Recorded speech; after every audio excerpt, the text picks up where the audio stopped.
So I know what you're thinking. What is she talking about?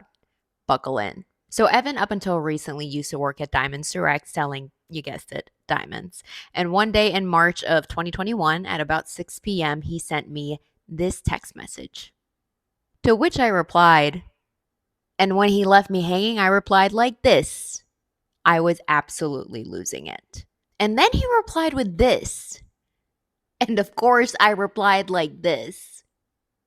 And then he replied like this, telling me he has to call his brother on the way home and he'll talk to me when he gets home. Are you kidding me? He walked through the door that night and I immediately started firing questions. Why did you ask me that? Why do you know who these people are? What is going on? Did she come in and buy a diamond?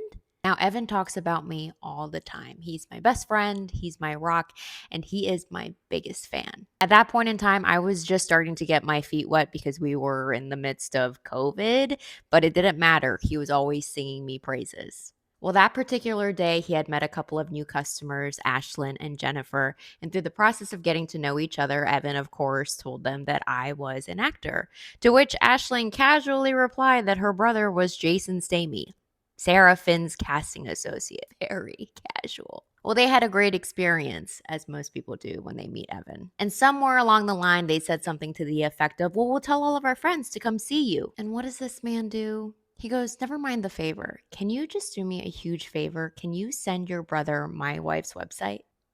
What a man. He told me Ashlyn said yes. He gave her my website, and that's really all a girl can ever ask for. But I wasn't holding my breath. I don't know this woman. She owes me nothing. People say they'll do stuff all the time, and they never do it. But guess what? She actually did. Follow along for part 2.